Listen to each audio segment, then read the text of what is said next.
आज का टॉपिक हमारा है कॉम्बिनेशन ऑफ कैपेसिटर्स, यानी कि कैपेसिटेंस का कॉम्बिनेशन पढ़ना हमें। अभी तक हम लोगों ने पढ़ा था पैरेलल प्लेट कैपेसिटर, फिर हमने पढ़ा था parallel plate capacitor with dielectric slab. दोनों के हमने डिफाइन पढ़े थे, दोनों के हमने नोट्स पढ़े थे और दोनों के हमने डेरिवेशंस भी कवर कर लिए थे।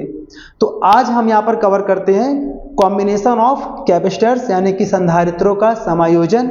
इसमें देखिए दो ही मेन टॉपिक होते हैं, एक होता है सीरीज कॉम्बिनेशन और दूसरा होता है पैरेलल कॉम्बिनेशन, जो कि क्लास 10th में आपने पढ़ा था कॉम्बिनेशन ऑफ रेजिस्टेंसेस। उसी के बिहाफ पर यहाँ पर हमको पढ़ना पड़ता है कॉम्बिनेशन ऑफ कैपेसिटर्स। यहाँ पर ध्यान दीजिए कैसे यहाँ पर हम सॉल्व करते हैं। तो देखिए यहाँ पर लिखा टॉपिक कॉम्बिनेशन ऑफ कैपेसिटेंसेस, यानी कि कैपेसिटर्स भी आप कह सकते हैं, series combination and parallel combination. मतलब हमें अपने टॉपिक में आज कवर करना है सीरीज कॉम्बिनेशन क्या होता है और इसके बाद कवर करना है पैरेलल कॉम्बिनेशन, इनका क्या आता है, कैसे होता है। ठीक है, तो पहला यहाँ पर पॉइंट क्लियर करने जा रहे हैं आपके सामने, series combination of capacitors. Capacitors को सीरीज में कंबाइंड कैसे करते हैं, सीरीज में कंबाइंड करने के बाद क्या क्या उस पर इफेक्ट आता है, क्या चीज कांस्टेंट रहती है, क्या ऐसी क्वांटिटी है जो कांस्टेंट नहीं रहती है, और आंसर हमारा डिराइव होके क्या आता है, वो सब कुछ यहाँ पर हम कवर करने जा रहे हैं। ध्यान दीजिए, सबसे पहले हम इसका डायग्राम ड्रॉ करेंगे। तो इसमें हम पैरेलल प्लेट कैपेसिटर्स को दिखाएंगे। ध्यान दीजिए यहाँ पर, तो मान लिया हमने यहाँ पर, ये देखिए ये हमारे पास एक पैरेलल प्लेट कैपेसिटर है, फिर एक यहाँ पर दिखाया हमने,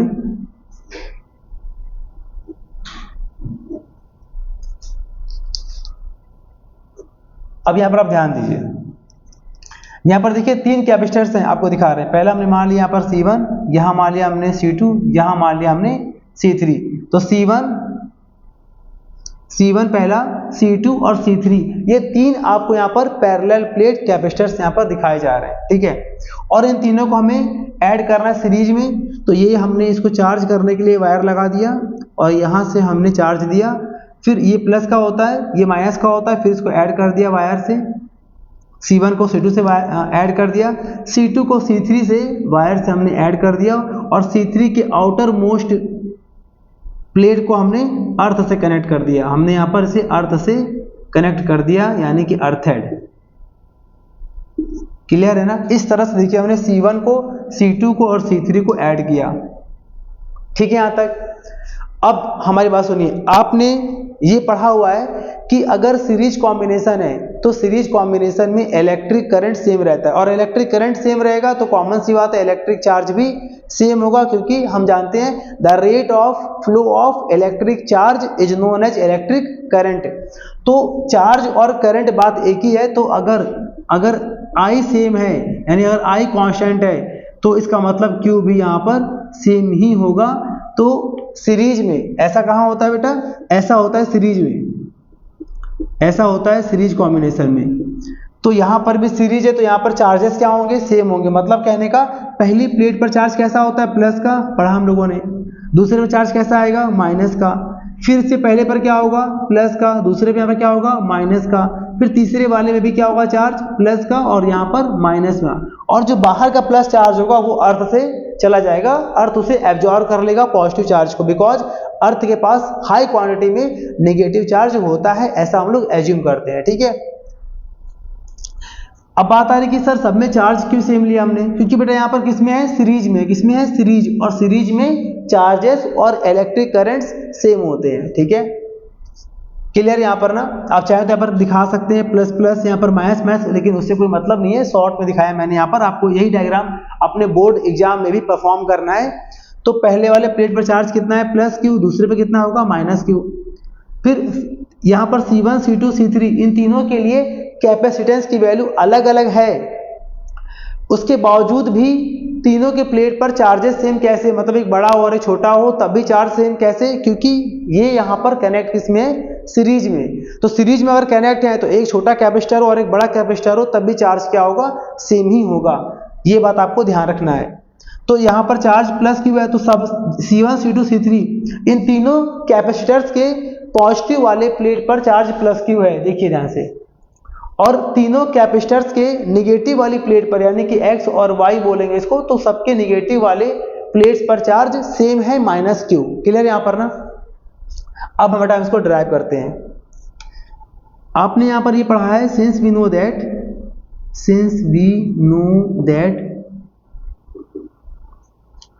एक फॉर्मूला होता है Q is equal to C V, ये आपने पढ़ा है फॉर्मूला, ठीक है ना। ये हमारा बेसिक फार्मूला होता है कैपेसिटेंस का। इस फार्मूले को हम कह सकते हैं और C is equal to Q upon V. अगर हम यहाँ पर C के पास जो V मल्टीप्लाई में है ट्रांसपोज करेंगे तो ये डिवाइड में आ जाएगा, ठीक है।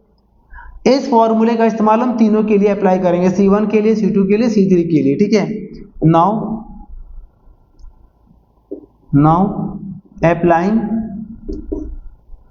दिस फॉर्मूला for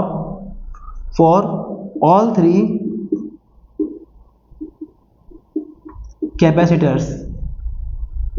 अगर इन तीनों के लिए हम इस फॉर्मूले को अप्लाई कर रहे हैं तो जरा हम पहले के लिए करेंगे तो यहाँ पर क्या आएगा, तो पहले के लिए C यहाँ पर क्या आएगा C1, तो C1 is equal to Q, तो Q तो फिलहाल सेम है तो यहाँ पर आ गया Q आ गया, और अपॉन में यहाँ पर क्या रहना चाहिए V, तो पहले के लिए यहाँ पर V की बात करें तो V यहाँ पर लेंगे V1, इसके बारे में आपको बताते हैं। सीरीज में I और Q यानी कि करंट और चार्ज सेम रहता है, उसी का उल्टा वोल्टेज, उसी का उल्टा अगर हम बात करें V मतलब पोटेंशियल, यानी वोल्टेज क्या होता है, डिफर होता है। सब पर वोल्टेज अलग अलग होगा अगर सीरीज में है तो मान लिया हमने इस पर वोल्टेज मान लिया हमने कितना है V1, C2 पर कितना मान लिया वोल्टेज हमने V2, और ऐसे ही C3 पर वोल्टेज हमने एज्यूम कर लिया V3, ठीक है। तो यहां पर हमारा आ गया Q अपॉन V1, C2 में हमारा आ जाएगा, C2 के लिए आ जाएगा Q, चार्ज समय सेम है, इस फॉर्मूले को अप्लाई करेंगे दूसरे के लिए तो दूसरे में C क्या आएगा C2, चार्ज अभी भी सेम है और पोटेंशियल आ जाएगा V2 एंड, और C3 की बात करें तो C3 में हमारा आ जाएगा Q अपॉन V3। ये हमने तीनों के लिए अप्लाई कर दिया। Now if we place a single capacitor in the place of this system,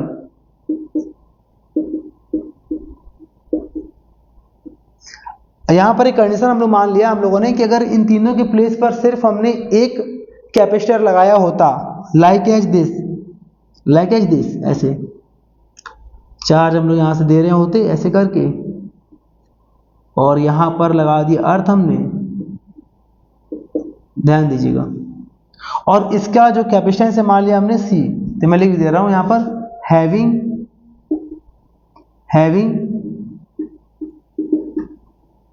capacitance capital C। तो अगर इसका कैपेसिटेंस कैपिटल C होता और चार्ज अभी भी यहाँ पर कितना होता, Q चार्ज यहाँ पर मान लीजिए है, ठीक है ना, और इसका पोटेंशियल हमने कितना मान लिया V है, ठीक है, पोटेंशियल मैंने मान लिया V है। तो अगर ऐसा होता तो इस केस में फॉर्मूला यहाँ पर हमारे पास क्या आता, इस केस में अगर हम बात करें तो यहाँ पर फॉर्मूला हमारे पास क्या आता, तो यहाँ पे हमारे पास फॉर्मूला आ जाता, मैं थोड़ा रोक रहा हूं,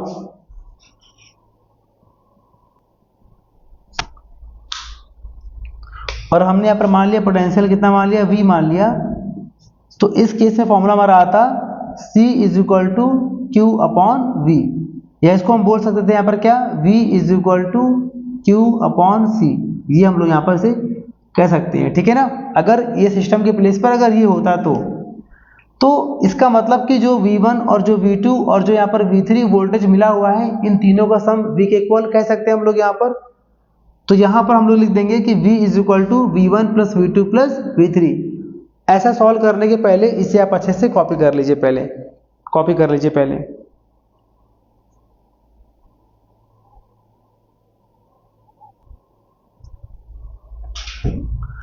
तो यहां पे हम कह सकते हैं कि V is equal to V1 plus V2 plus V3। अगले स्टेप में V की वैल्यू है Q अपॉन C, तो यहाँ लगा देंगे Q upon C is equal to, यहाँ लिखा है V1, तो अगर यहाँ से निकालेंगे V1 की वैल्यू, तो यहाँ से V1 की वैल्यू आएगी Q अपॉन C1। देखिए इसको हम ऐसे बोल सकते हैं,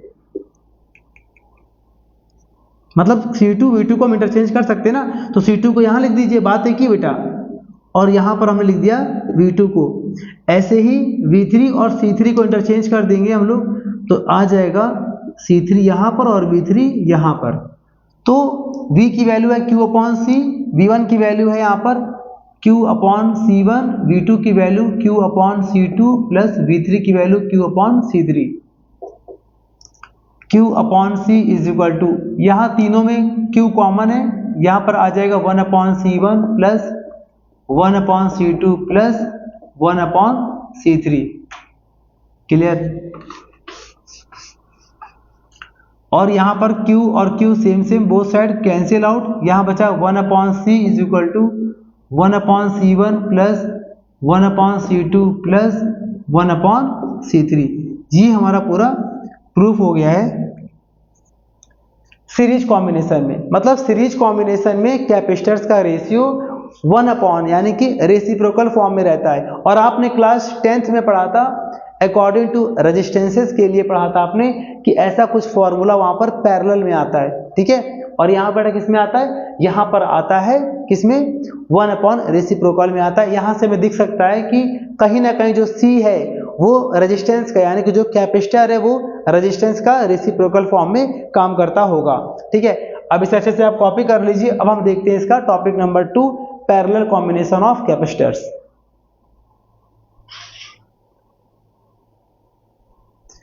अब यहां पर देखिए पैरेलल कॉम्बिनेशन ऑफ कैपेसिटर्स, इसमें हमें पैरेलल में ऐड करना है। ये कैसे ऐड करना है ध्यान दीजिए, डायग्राम देखते हैं पहले।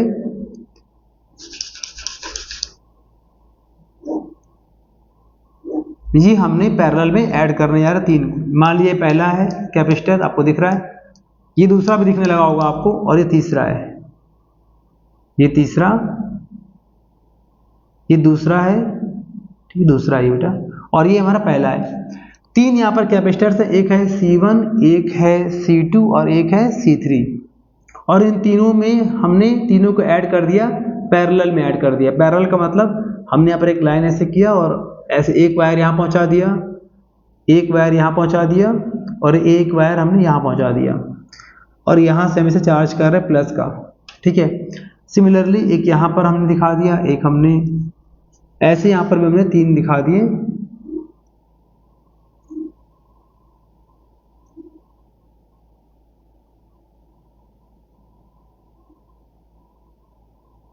जी, और हमने यहाँ पे लगा दिया अर्थ हेड। तो देखिए तरीका हो गया 3 कैपेसिटर्स को पैरेलल में ऐड करने का। इस तरह से हम लोग 3 कैपेसिटर्स को पैरेलल में ऐड करते हैं, ठीक है। अब पैरेलल की बात करें तो पैरेलल में क्या होता है? पहले समझिए पूरा basic, in the parallel combination, in the parallel combination, इसमें क्या होता है? V सेम होता है। V का मतलब पोटेंशियल कह सकते हैं आप या फिर वोल्टेज कह सकते हैं, वो सेम होता है, ठीक है। लेकिन I and Q are differ, पर जो चार्जेस होते हैं, चार्ज या इलेक्ट्रिक करंट, वो अलग अलग होता है। इसका मतलब क्या हुआ कि इन तीनों कैपेसिटर्स पर चार्जेस अलग अलग होंगे। मतलब यहाँ पर अगर प्लस Q1 है तो यहाँ पर क्या आएगा? प्लस Q2, और यहाँ पर क्या आएगा? Plus Q3। तो C1 का चार्ज Q1, C2 का चार्ज Q2, C3 का चार्ज Q3। हाँ, ये अलग बात है अगर पहला प्लेट प्लस का, दूसरा कैसा होगा? माइनस का, तो यहाँ पर आएगा हमारे पास माइनस का Q1, यहाँ पर आएगा माइनस का Q2 और यहाँ पर आ जाएगा माइनस का Q3, ठीक है, माइनस का Q3। लेकिन अगर हम बात करें वोल्टेज की तो V सबके लिए सेम है, तो तीनों के लिए सेम है, तो मैं यहाँ पर एक लाइन ड्रॉ कर दे रहा हूँ ऐसे करके, और यहाँ लिख दिया मैंने V, यानी कि सबके प्लेटों के बीच का वोल्टेज V है, ये इसका मतलब हो गया, ठीक है। ये हमारा डायग्राम बन चुका है। अब इसमें आपको एक्सप्लेन कर देना लैंग्वेज को। वैसे ही let C1, C2 and C3 be the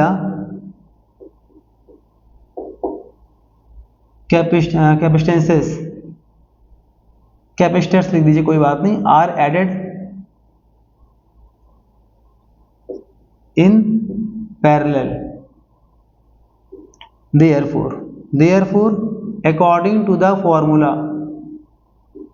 ये पूरा लैंग्वेज अपने मन से आप बना के लिख सकते हैं कि भाई 3 कैपेसिटर है C1 C2 C3, तीनों के चार्ज बता दीजिए कि Q1 Q2 और Q3 तीनों के चार्जेस हैं, और V जो है capital V be the common potential for all 3 capacitors. तो वो लैंग्वेज अपने मन से आप बना सकते हैं according to the formula. According to the formula, तो फॉर्मूला यहाँ पर क्या होता है, Q is equal to CV। इस फॉर्मूले को अप्लाई करेंगे बेटा हम तीनों कैपेसिटर्स के लिए।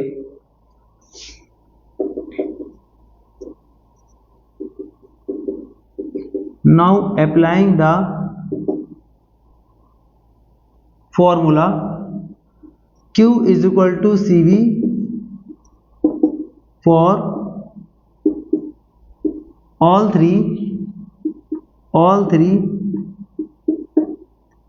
कैपेसिटर्स। इन तीनों के लिए अप्लाई करेंगे इस फॉर्मूले को। तो पहले के लिए क्या आएगा, पहले वाले के लिए यहाँ पर क्या आएगा, Q की वैल्यू Q1, तो यहाँ पर क्या आएगा Q1 is equal to C का मतलब C1 एंड V का मतलब V है, ठीक है। दूसरे में क्या आएगा Q2, ये सेम Q का मतलब Q2 दूसरे के लिए, C का मतलब C2। तो यहाँ पर देखिए अगर हम इस फॉर्मूले को तीनों कैपेसिटर्स के लिए अप्लाई करेंगे तो यहाँ पे आ जाएगा हमारे पास Q1, Q का मतलब Q1 is equal to C1V, ऐसे यहाँ पर आ जाएगा Q2 is equal to C2V and Q3 is equal to C3V, ये पूरा हमारा आ जाएगा, ठीक है। इसके बाद हम करेंगे नाउ यहाँ पर एक दिखा देंगे language, if a single capacitor is placed in the place of this combination। अगर इस कॉम्बिनेशन में तीनों की जगह पर सिंगल एक रिजल्टेंट, मान लीजिए सिंगल अगर एक कैपेसिटर लगा होता C, तो क्या होता, अगर एक लगा होता तो इस फॉर्मूले का इस्तेमाल ऐसे करते हैं हम लोग, Q इक्वल टू CV करते हैं हम लोग, ठीक है। यहाँ पर तो इन तीनों का जो चार्ज है वो Q के इक्वल होता, तो ऐसे करेंगे since Q is equal to Q1 plus Q2 plus Q3। अब हमें सिंपली यहाँ पर सॉल्व कर लेना है, सारी वैल्यू पुट करना है यहाँ पर, क्योंकि यहाँ पर वैल्यू दे रखी है CV, तो यहाँ पर आ जाएगा CV is equal to Q1 का मतलब C1V, Q2 का मतलब C2V और Q3 का मतलब C3V। तो यहाँ पर आ गया CV इज इक्वल टू, सब में कॉमन क्या है, V कॉमन है, अंदर बचेगा C1 plus C2 plus C3, तो V और V कैंसिल आउट, यहाँ पर आंसर आ जाएगा C is equal to C1 plus C2 plus C3। ये हमारा आंसर आ चुका है पैरेलल कॉम्बिनेशन ऑफ कैपेसिटर्स का। इसको अच्छे से आप प्रैक्टिस करिएगा, फिर आपको मिलते हैं इस चैप्टर के अगले टॉपिक में। Thank you.